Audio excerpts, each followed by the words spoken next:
The broken warrior smoke covered the sky. The battle was over, but the ground was full of broken machines, fire, and dead bodies.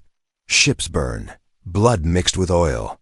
A cold wind blew across the battlefield. In the middle of it all, an alien warrior lay still. His name was Carnix. He was one of the strongest fighters from the alien race called the Zirak. His body was big and powerful, with thick armor on his chest and long sharp claws. He had fought in many wars and never lost a fight until now. Carnix's eyes were open, but he could not move. He was alive.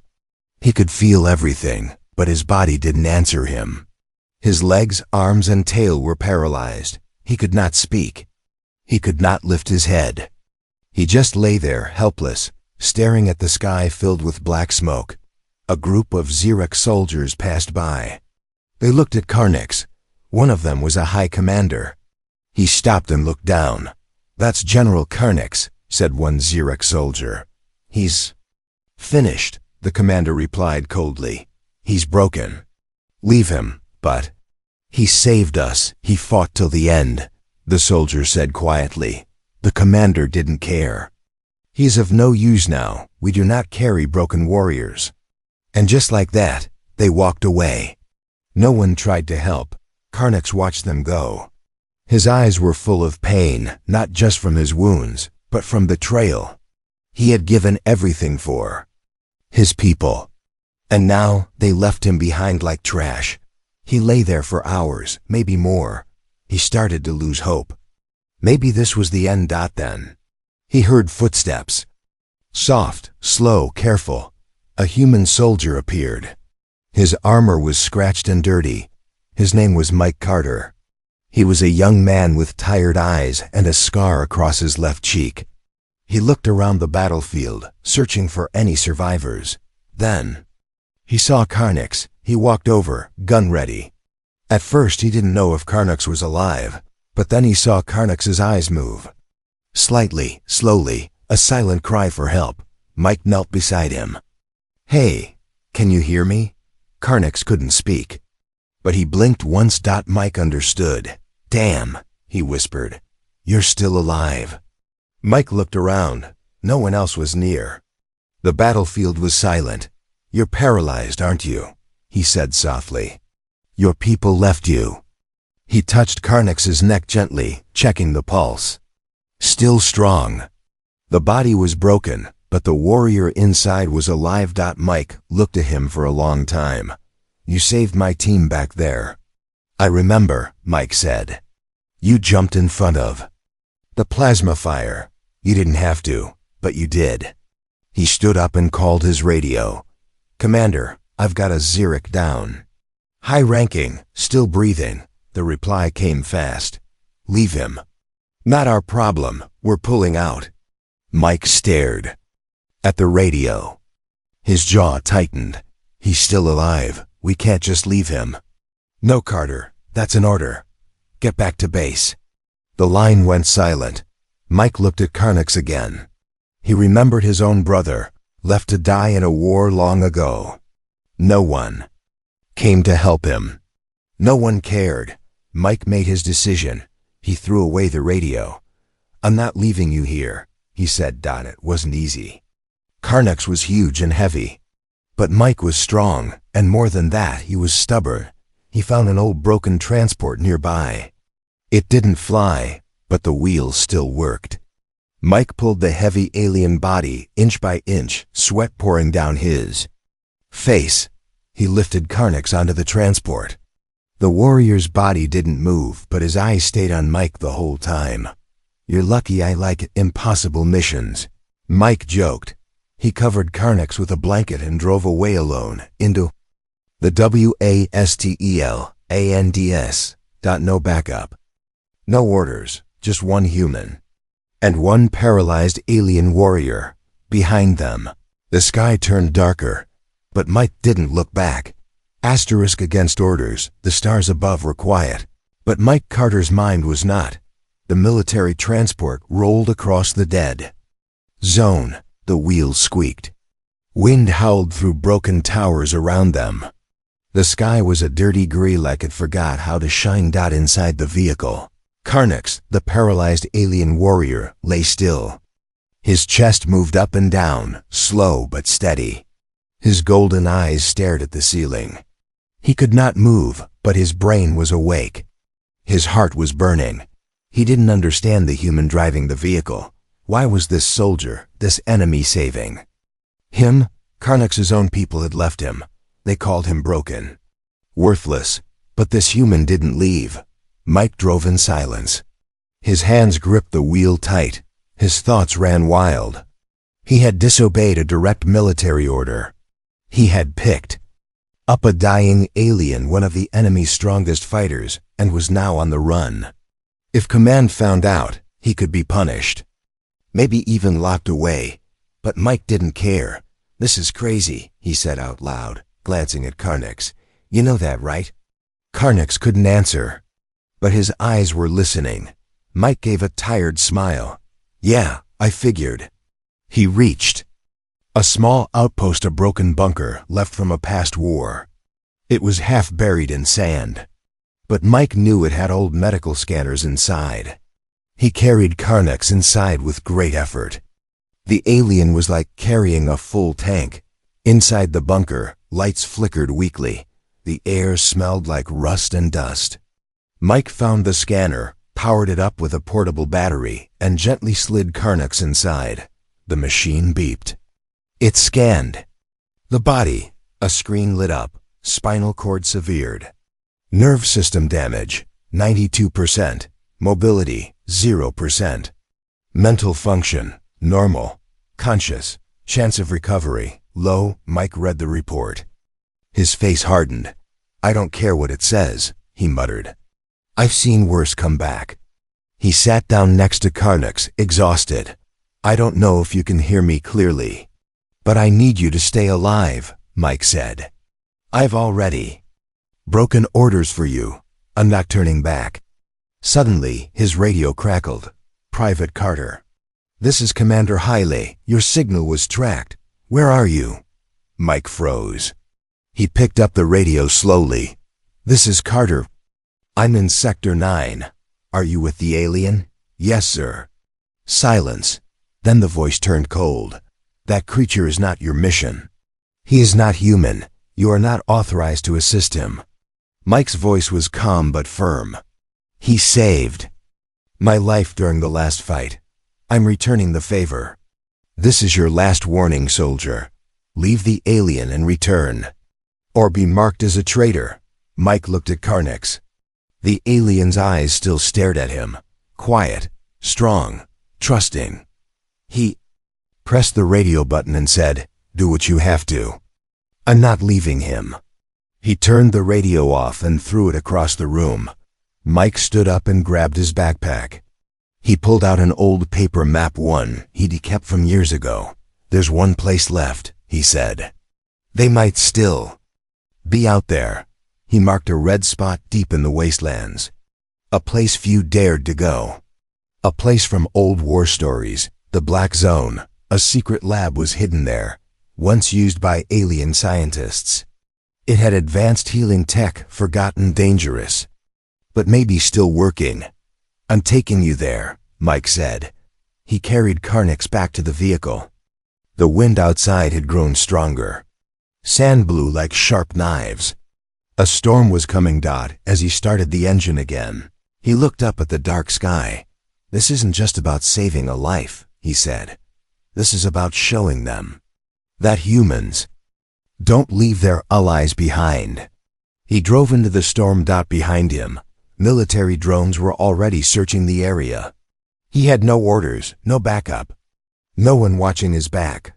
Only him and a broken alien warrior. Asterisk journey through no man's land. The world had forgotten this place. Once, it was a city. Now it was nothing but bones, broken towers, rusted roads, and silence that screamed. No birds, no machines, only wind. Cold, dry, sharp like glass. Mike Carter drove through it, alone. The tires of his old transport crunched over cracked ground. His eyes scanned the road ahead, always watching.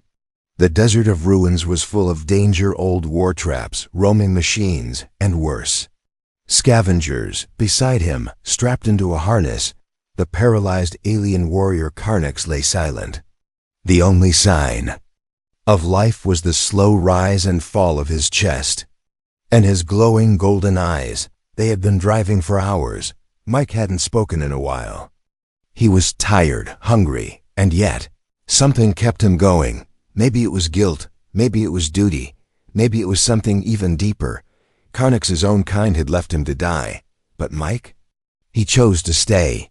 Funny thing, Mike finally said, breaking the silence. You're the enemy.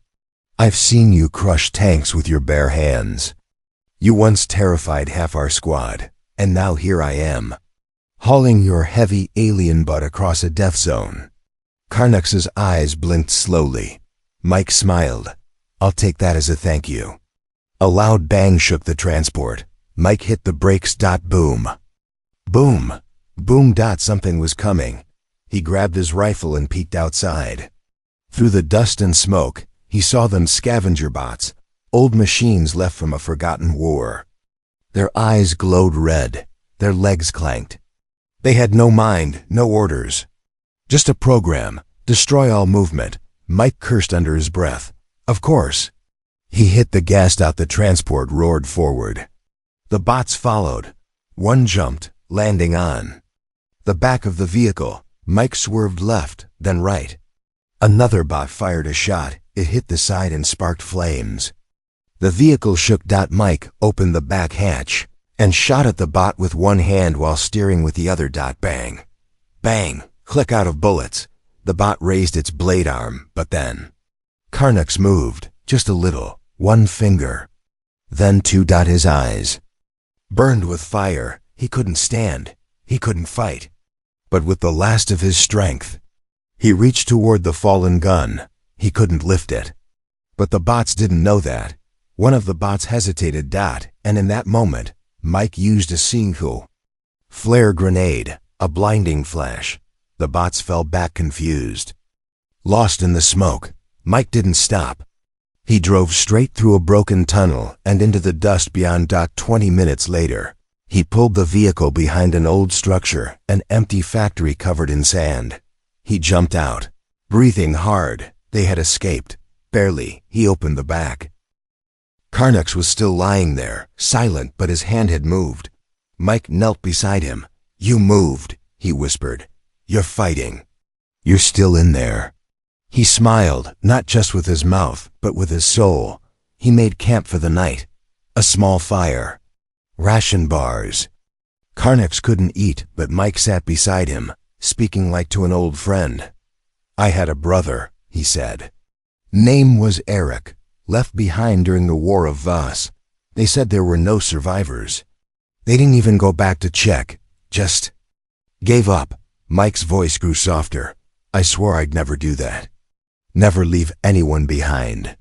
He looked at Carnix. You might be alien.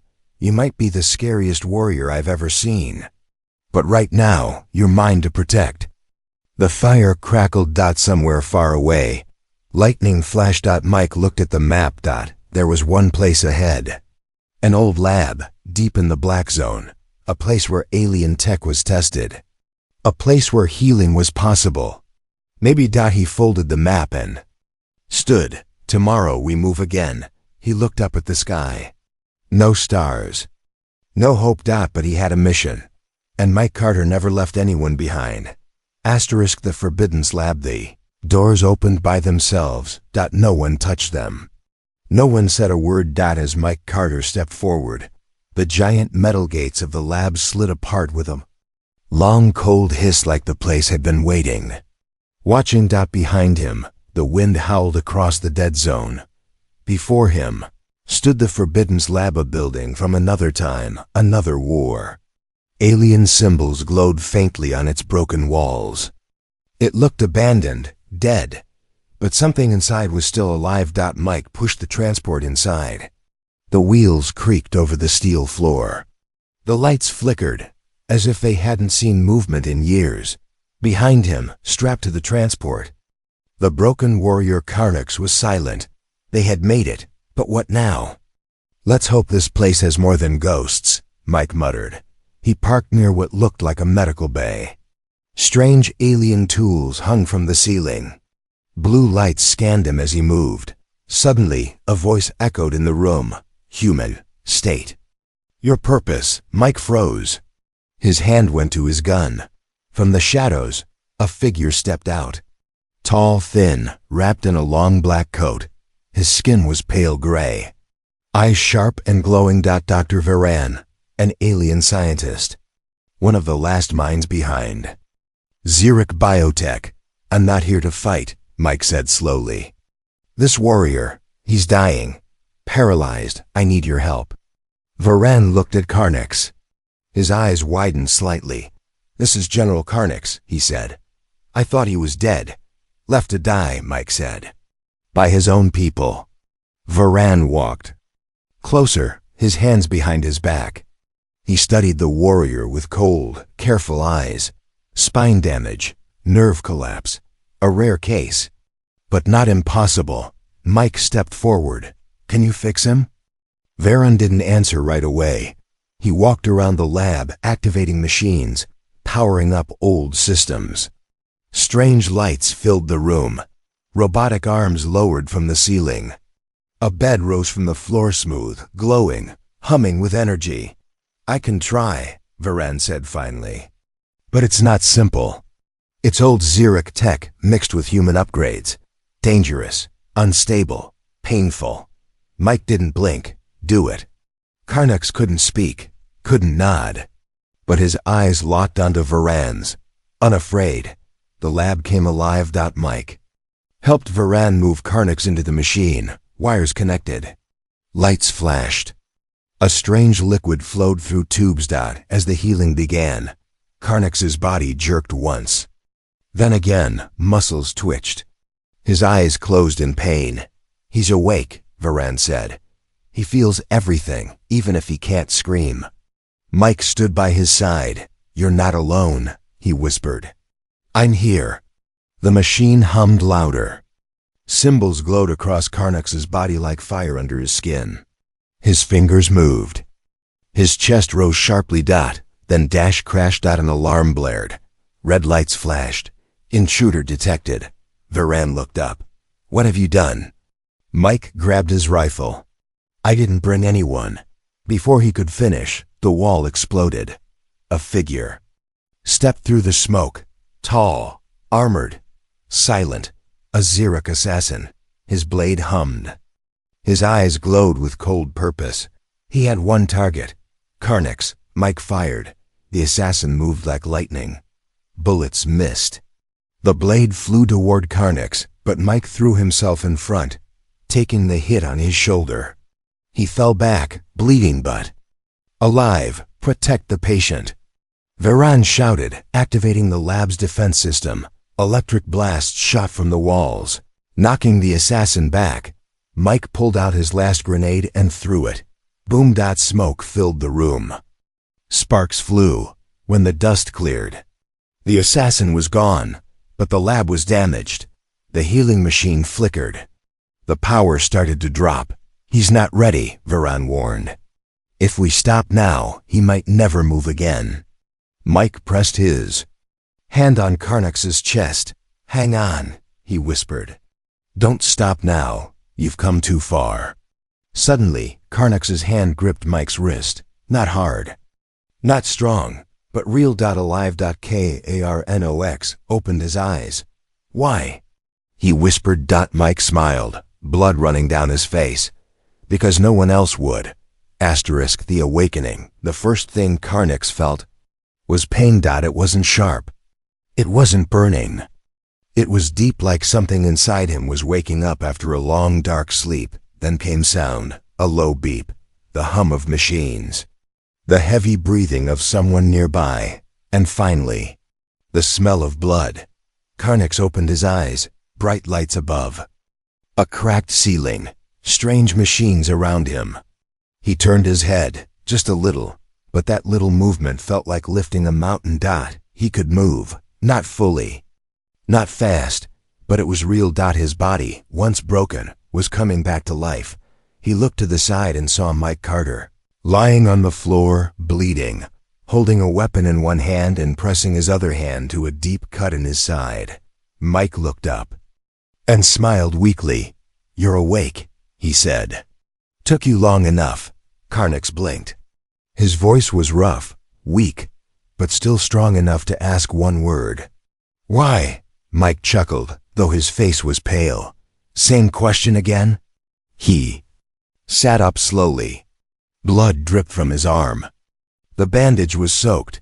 "You saved me in that last battle. You didn't think, you just jumped in front of the fire.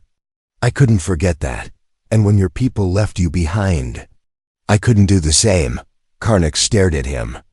In his culture, warriors were only respected while they were strong.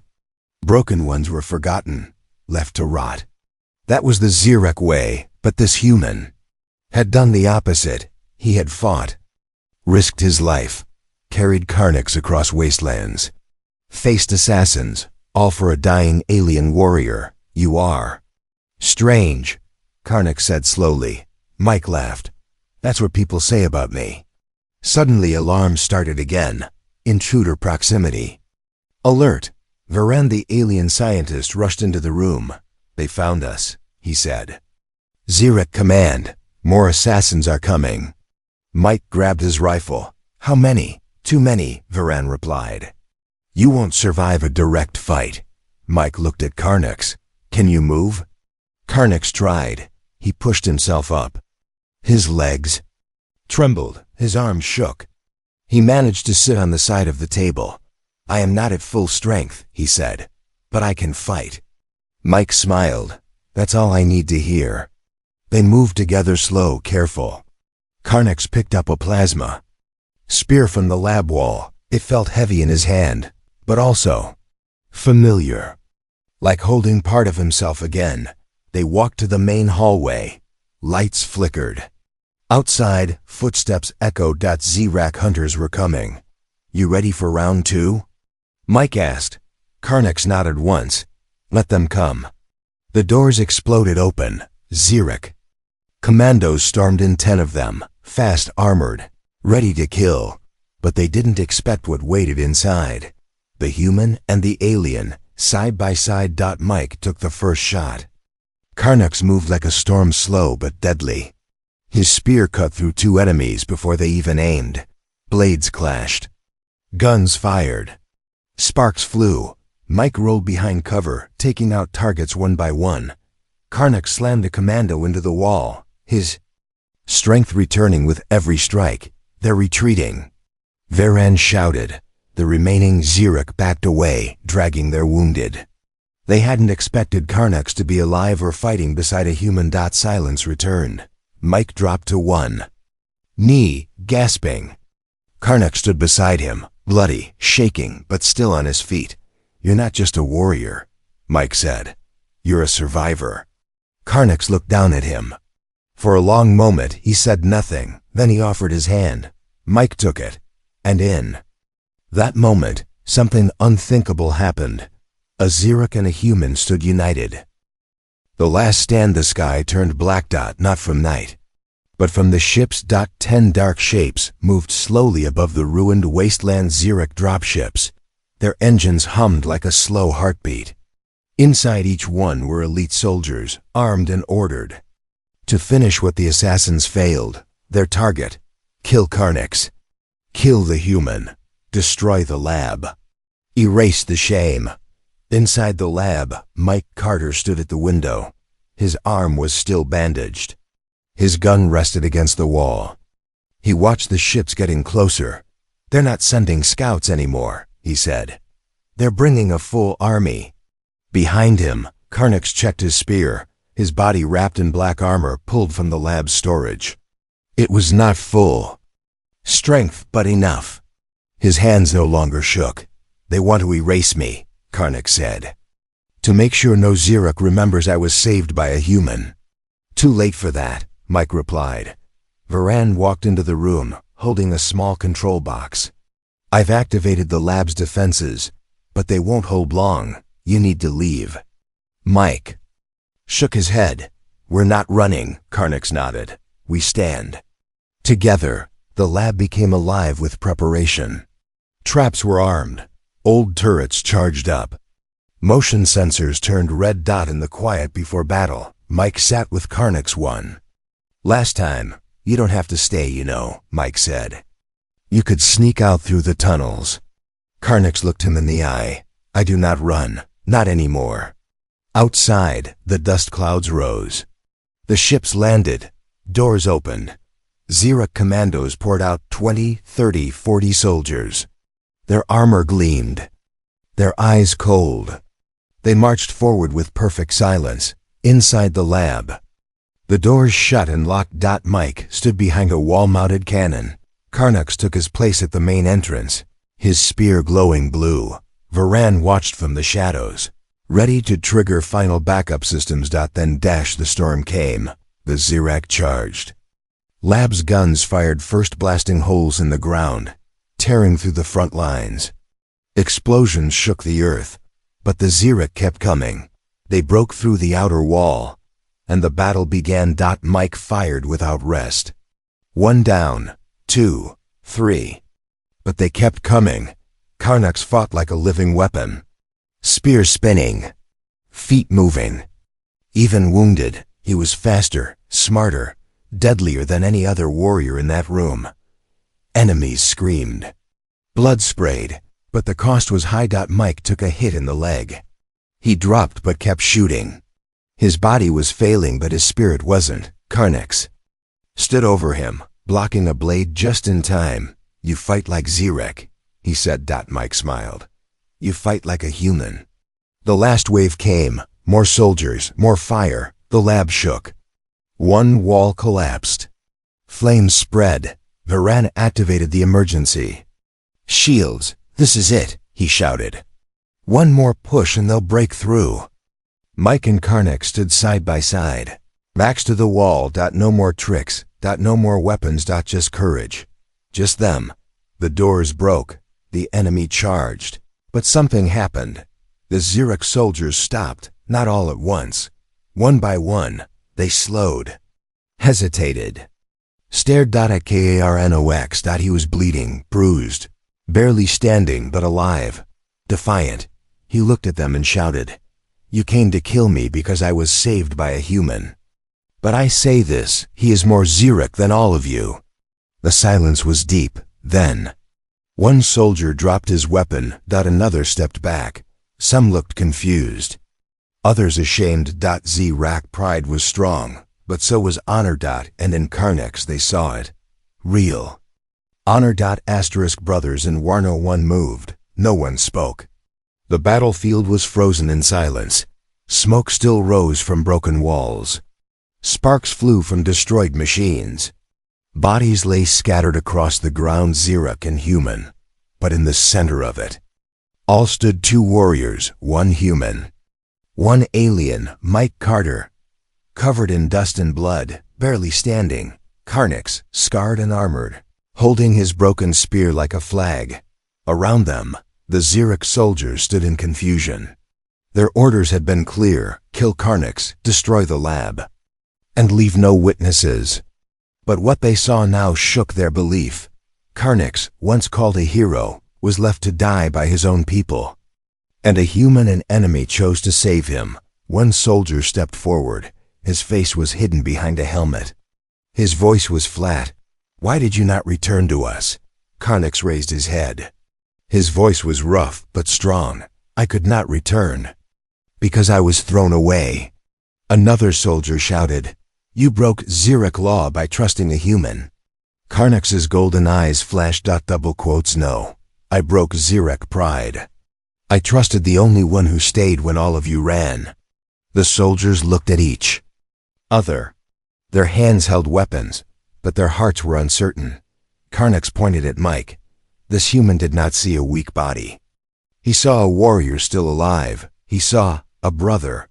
Mike said nothing. He just stood beside Karnix, eyes locked on the crowd. Then something unexpected happened. One by one, the Xeric soldiers began to lower their weapons, not in defeat, but in respect. A captain stepped forward, older, eyes full of memories. He looked at Carnix. "You remind us what honor truly means," he said. "Perhaps we forgot." The battle was over, but something greater had just begun. Hours later, Mike sat on the ruins of the old lab, watching the sky change color. For the first time in days, it was clear. The storm was gone. The stars returned. Carnix joined him, moving slowly, but without help.